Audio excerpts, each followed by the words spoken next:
Þetta Vallakirkja í Svarfaðardal. Hún var byggð árið 1861 og því elsta kirkjan í dalnum.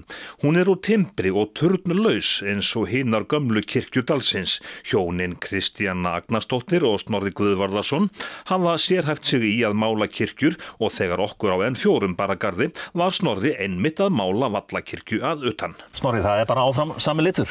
Já, þetta sko liturinn sem hefur verið, það í honum bæði náttúrulega okkur guld, alveg slatti af okkur gulu og svo örlítill grænn tónn og svona fyrir þá sem að pæla í kannski litanúmerum, þá heitir hann S1002. En sem sagt að ég mála svona gamla kirkju sem viðurinn þetta gamall, þetta sagt, fyrst og fremst þá verið að fegra útlitið en líka að vernda viðinn. Það líka verið að vernda viðinn, sko. Reyna að halda þessu öllu leið og semst þessi ytri húð orðin léleg, þá náttúrulega bara heldur innra byrðið áfram að bara fer að skemmast, sko. En það eitt annað líka sem að munar ansi miklu fyrir kirkjurnar. Það að núna í seinni tíð þá sko farið að hafa hýta í þeim allt árið. Og það munar miklu? Það munar alveg gríðarlega miklu. Þú finnur ekki lengur svona sagga eða fúkalykt þegar þú kemur inn nema á einstöku stað. Og það bara gefur byggingunni miklu meiri lífsmöguleika, sko. En þú og konaðinn sem að þið sérhæfið ykkur í að mála gömul hús og sérstaklega kirkjur. Já. Kirkjurnar sko sem að ég hef komið að, ég byrjaði nú töluvert löngu á undan henni. Hún orðin málari núna sko fyrir þá nokkrum árum. En kirkjurnar í heild eru komnar yfir 50. Bara kirkjurnar. Og síðan eru sko torfbæir eins og bara til dæmis Laufás hérna, Bustarfell, Seli, Skaftafelli og þetta svona bara út allt.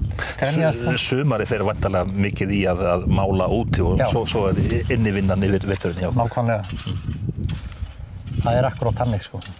Eigum að kíkja aðeins inn í kirkjuna? Já, það spennandi. Snorri, þetta hefur nú verið í töluvert stór kirkja, eða ekki á sínum tíma frá 1861? Jú, hún hefur verið það. Hún ennþá alveg þokkalega stór, sko. Já.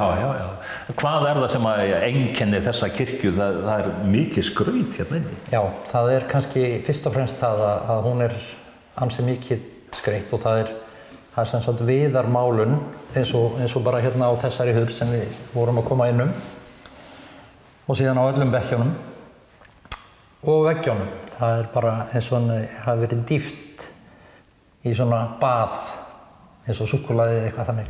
Þú ert að mála hana utan núna í sumar, en þú ert búin að mála þessa kirkju innan oftar en einu sinni? Já, tvisvar.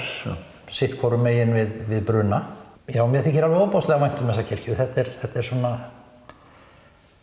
kannski númer 1 að mörgu leyti. Þó séu margar sem við binst góðum böndum, sko. En þessi viðarmálun, ég krefst mikillar kunnáttu og nákvæmni og natni. Já, hún gerir það. Það eru svo margir sem að sko skilja ekki alveg hvað bara viðarmálun eins og bara hérna til dæmis á þessum bekk, hérna þessum enda. Að sem sagt fyrst bekkurinn bara ljós, hann bara grunnaður ljós og síðan ertu með lítinn mjóan pensil og teiknar sem sagt vígindin upp. Alveg bara þráð fyrir þráð. Það mikil vinna. En þessi kirkja til dæmis sem friðuð, hversu mikil völd hefur þú sem málari? Það eru væntanlega fleiri sem að koma að ákvarðanatöku hvernig kirkjan máluð. Já, það eru fleiri. Það náttúrulega sóknarnefndin sem að sér kirkjuna, sækir styrki og allt svoleiðis.